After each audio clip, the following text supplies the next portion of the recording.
Fiction service et histoire vraie. C'est une des histoires les plus curieuses qui me soit arrivée. C'est aussi la raison pour laquelle j'ai besoin de lancer cette série en impro, mais sur ces points où on a un petit peu peur d'aller lever les trappes. Et pourtant, c'est diffus, mais c'est en vous, on ne peut pas le tenir à distance. C'est pas que ça revienne, c'est que c'est là et ça porte son malaise ou son inquiétude sur tout ce que vous traversez. Attention, ça ne veut pas dire qu'on se laisse aller à ça, ça ne veut pas dire qu'on est tout le temps dans cette peur ou cette inquiétude. Mais quand même, et ça on le sait tous, ça remonte à longtemps. C'est la période où j'étais à la Villa Médicis pour 1 an. Je crois même pour ça que ça m'est revenu à cause d'un ami, un James Chaton, des grands bouquins, grand performeur, qui lui aussi vient d'y débarquer pour 1 an. À l'époque, ça n'aurait pas été possible. Il y avait une limite d'âge, à 35 ans. Les musiciens, ils venaient, ils étaient jeunes. Nous, les auteurs, on était un peu plus âgés. Mais on était dans cette limite d'âge. C'est une année où je me souviens avoir beaucoup arpenté l'Italie cet hiver-là. Tu allais à Gare Centrale, tu prenais un billet, tu étais parti 2 jours à Assise, dans une auberge où tu es seul. Ça fait beaucoup travailler. Je crois que ça faisait partie de la formation. Et puis aussi, je ne suis pas beaucoup rentré en France, sauf à Marseille. Je n'ai pas à m'expliquer du pourquoi. Plusieurs fois, j'ai dû faire Marseille-Rome. Et Marseille-Rome, il y avait un train en particulier, évidemment, on n'avait pas beaucoup de sous. C'est un train qui partait de Marseille et qui faisait Marseille-Trieste. Alors évidemment, il passait à Vintimille, les tunnels sur plomb de la mer, c'est très beau. Et puis on arrive à Viareggio. Et à Viareggio, là, il y a 2 itinéraires et j'arrive plus à me souvenir lequel. Justement, ça fait partie du trouble. De toute façon, ensuite, ça rejoint Bologne. De Bologne, il y a une gare qui s'appelle Ferrare. Et puis ensuite, ça va vers la Vénétie, et puis tout au fond, Trieste. C'est des trains, vous savez, comme à l'époque. Cherchez les horaires. Il n'existe plus ce genre de train. Des trains lourds, lents, qui s'arrêtent à chaque gare. Vous finissez par somnoler un petit peu. Je savais qu'après Bologne, il y avait Ferrare. Mais dans cet itinéraire, est-ce que c'était Viareggio, Lucca, Bologna, ou bien de Viareggio, il descendait par Reggio, remontait par Moderna, et là il y a une gare dont je n'ai jamais retrouvé le nom, Bologna, et ensuite Ferrare. Une sorte de double possibilité. Et dans un de mes entretemps, je le trouvais long. Je savais simplement qu'à Bologne, il fallait changer, et là je prenais l'Express, Turin, Milan, Rome, quoi, le grand train principal d'Italie, et j'arrivais à Rome. Et puis tout d'un coup, on s'arrête dans une gare, et j'ai la certitude que, pendant que je m'étais endormi, on avait passé Bologne, qu'il fallait que je descende là, dans cette gare. Peut-être c'était Ferrare, peut-être c'était une ville, parce qu'évidemment, le train s'arrêtait si souvent, on n'a pas le nom des gares. Alors, il y a une espèce de bouffée d'angoisse. Je prenais ce que j'avais. J'aimais pas les valises. J'avais un gros sac. Toujours quelques bouquins. Mais c'était plus l'époque des cahiers. La machine à écrire, elle était restée à Rome. Et puis, je descends dans cette gare. Et donc, mon idée était claire. Tu dois reprendre, mais à l'époque des trains, il y en avait tout le temps. Tu dois attendre qu'un autre train revienne dans l'autre sens et te ramène à Bologne, puisque c'est la gare que tu avais ratée, Bologne. Et justement, une bonne heure plus tard, il y avait un train indiqué Bologne. J'ai acheté le ticket. Je me souviens que j'avais pas d'argent. On n'était pas dans l'époque des euros. Il fallait des lires. Tu avais un billet de 200 francs, parce qu'on n'était pas riche. Tu allais changer le billet de 200 francs, on te donnait, je sais pas, ça devait être 20 000 lires. Enfin, en tout cas, il y avait un gros facteur de multiplication. Et les lires, il y avait plein de ces petits billets, des grosses liasses un peu sales, mais on en payait 5 000, 10 000, etc. Ça nous semblait des sommes ultra conséquentes, alors qu'en fait, c'était rien du tout.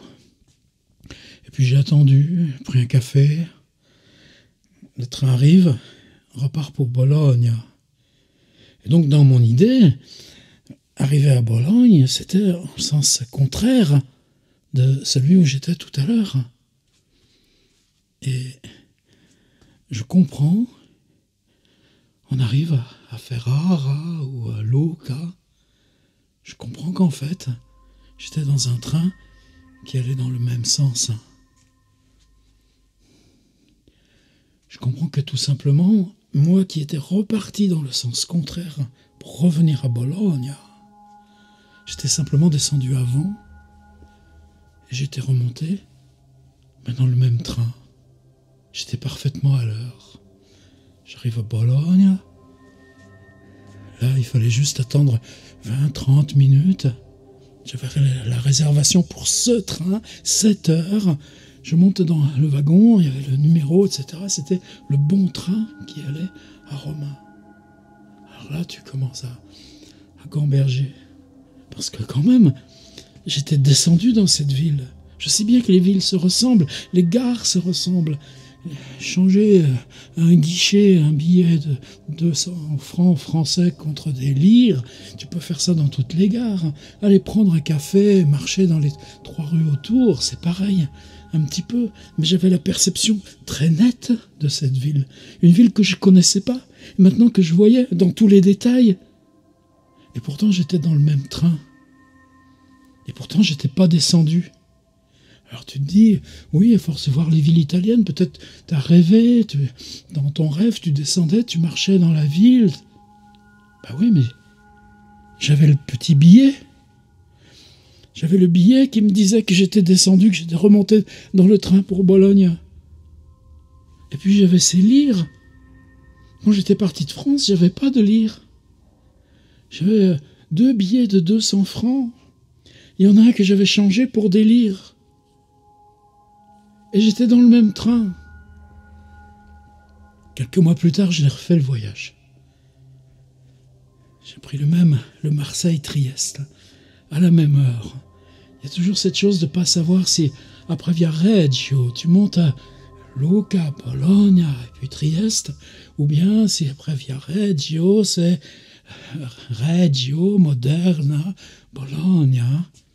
Et j'ai bien regardé toutes les gares. Je n'ai jamais revu cette ville. Et pourtant, j'avais cet argent.